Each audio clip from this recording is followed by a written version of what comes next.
सरस्वती जी और उनकी बहू रश्मि के बीच एक दिन बहस छिड़ जाती है। आखिर किसका काम ज्यादा आसान है, बहू का या सास का? माँ जी, सास को काम ही क्या है, आपके सारे काम उंगलियों पे तो हो जाते हैं। कुछ भी। हाँ, हिसाब तो उंगलियों पे ही हो जाता है ना। अरे बेटा, ऐसा सिर्फ अभी लगता है। जो मुझे करना पड़ता है ना, वो तुझे करना पड़े तो समझ आएगा कि असली काम का पहाड़ कैसा होता है। ठेले बराबर वजन भी नहीं है आपके काम में, और बात पहाड़ों के वजन की कर रही हैं आप।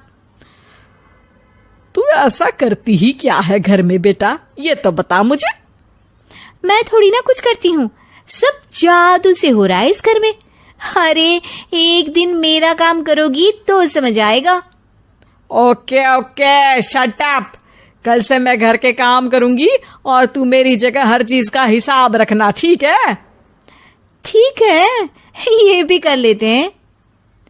ये सास बहू की डील के बारे में रश्मि के पति अमन को नहीं पता था, और ना ही अमन के पिताजी सुरेश जी को। पर गेहूं के साथ साथ जैसे घुन भी पिस जाता है, ये दोनों भी पीसने वाले थे। सुबह अमन उठकर रेडी होता है ऑफिस जाने के लिए, तो पता है उसके कपड़े नहीं निकले हुए हैं। अरे रश्मि, तुमने मेरे कपड़े नहीं निकाले? अपनी माँ से पूछो ना, उन्हीं का काम है ये। अमन अपनी माँ के पास जाता है। अब मेरे कपड़े आज आप देने वाले हो क्या माँ? हाँ, देना तो मुझे ही चाहिए, पर तेरी बहू ने कपड़े धोने ही नहीं डाले, तो कोई भी धुला हुआ कपड़ा नहीं है बेटा। हैं? ऐसा क्यों? कपड़े तो धोने आप ही देते हो ना माँ? अरे बहू ने तुझे बताया नहीं, अब हम अदल बदल गए हैं। मैं अब बहू और तेरी बीवी सास। अमन परेशान हो गया। वो बिना इस्त्री के कपड़े पहनकर ऑफिस चला गया। सरस्वती जी अपने घुटने के दर्द के कारण झुककर घर साफ नहीं कर पा रही थी, और ना ही खाना बनाना याद रख पाई।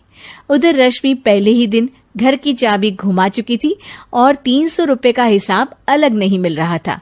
पर दोनों का ही घमंड कैलाश पर्वत से भी बड़ा था, और दोनों ही खेमे एक दूसरे की बात मानने को बिल्कुल तैयार नहीं थे। शाम को जब सुरेश जी और अमन खाना खाने बैठते हैं, तो सरस्वती जी उनके सामने गाजर और पपीते लाकर रख देती हैं। अरे माँ, ये क्या है? ख्याली पुलाव के साथ सलाद। माँ जी खाना बनाना भूल गई लगता है।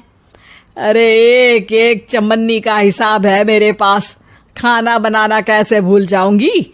ये तो मैंने पढ़ा था कि फल फ्रूट खाने से सेहत अच्छी रहती है, इसीलिए ये ले, एक फल खा ले। रात को सुरेश जी और अमन अपनी मीटिंग बिठाते हैं अकेले में। बाबूजी, इनकी लड़ाई के कारण ना हमें ठीक से खाना मिल रहा है, उल्टा घर के सारे काम रुक गए हैं। हाँ बेटा, 2 भैंसों की लड़ाई में बेचारे खेत के पौधों का भी नुकसान हो रहा है। पर पापा, क्या बताऊं आपको, मैंने माँ को इस महीने की 2 तारीख को बिजली के बिल के पैसे दिए थे। आज बिल भरने के लिए मांगने गया तो पता चला कि रश्मि उन पैसों से गैस सिलेंडर ले आई। अच्छा, तो सिलेंडर के पैसों का क्या हुआ? अब सिलेंडर के तो कोई पैसे नहीं थे बाबूजी, हमारे घर पर गैस की पाइपलाइन लगी है ना। बेटा, इन दोनों का कुछ करना पड़ेगा, नहीं तो अपने घमंड के चक्कर में पूरा घर बर्बाद कर डालेंगे ये दोनों। अमन और सुरेश जी काफी सोच विचार के बाद एक निष्कर्ष पर पहुंचते हैं। रात ही को दोनों अपनी पत्नियों की अलमारी से नई साड़ी निकालते हैं, और सुबह जब रश्मि और सरस्वती जी उठते हैं तो देखते हैं कि दोनों पति साड़ी पहनकर चढ़ाव पर सब्जियां काट रहे हैं। अरे ये सब क्या हो रहा है? क्या हो रहा है मतलब? आप दोनों अदल बदल हो सकते हो तो हम क्यों नहीं? अरे क्या मतलब? नहीं नहीं, मेरी भी बचपन से किसी की बहू बनने की इच्छा थी, तो आज से सरस्वती तुम बड़ी बहू, मैं मिडल बहू और अमन छोटी बहू। अरे लेकिन सब घर पर बैठ जाएंगे तो कमाएगा कौन? ये घर कैसे चलेगा? अब वो तो भैया या बाकी लोग जाने, अब हमने भी अदल बदल कर ही लिया है तो कुछ नहीं हो सकता। रश्मि और सरस्वती जी को समझ में आ जाता है कि उन दोनों की आपस की डील की वजह से इन दोनों को बहुत तकलीफ हो रही है और उनके ईगो ने दूसरों को कितनी यातनाएं दी है। अब असल में माँ जी आप सही थी, सास बनना बहुत मुश्किल है। अरे हाँ बेटा, और तू भी, मुझसे तो नहीं हो पाया सब घर के काम, वापस बदल ले क्या? हाँ हाँ बिल्कुल माँ जी, और अब आप दोनों भी बदल लीजिए, कोई आ गया तो आप दोनों को देखकर क्या सोचेगा। अच्छा है, आप दोनों के समझ में ये बात तो आई, मैं फटाक से कपड़े बदल लेता हूँ।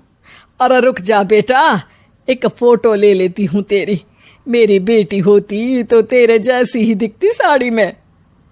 और मेरा फोटो नहीं लोगी? उम्मीद है कि आपको हमारी ये कहानी पसंद आई होगी।